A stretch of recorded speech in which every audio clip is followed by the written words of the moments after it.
Assalamualaikum. Welcome to Knowledge to Knowledge. Today, our topic is matrices and determinants. What are matrices?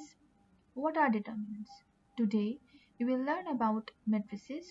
First of all, what is a matrix?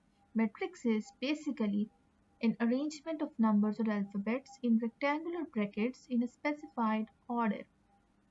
The numbers in a matrix can represent data and they can also represent mathematical equations.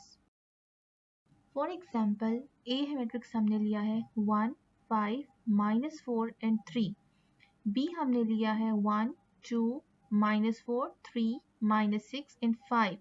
The numbers may be real and complex. जो numbers हम A B C D और any matrix हम लिखेंगे वो numbers real भी हो सकते हैं और कॉम्प्लेक्स भी, यानी कि वो पॉइंट की फॉर्म में भी हो सकते हैं, वो फ्रैक्शन की फॉर्म में भी हो सकते हैं, वो आयोटा में भी हो सकते हैं. Now order of a matrix m by n.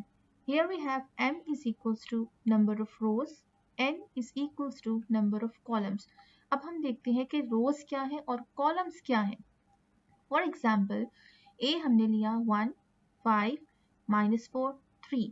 यहाँ पर आपके हैंड की स्ट्रेट पोजीशन शो करेगी रो नंबर 1, रो नंबर 2 और आपके हैंड की वर्टिकल पोजीशन शो करेगी column number 1, column number 2.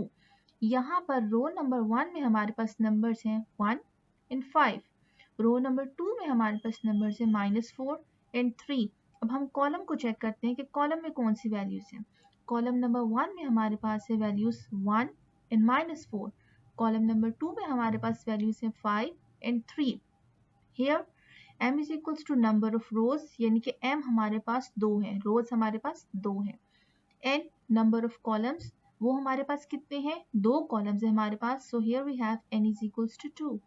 Order of a is equals to m by n. 2 rows in 2 column having the order 2 by 2.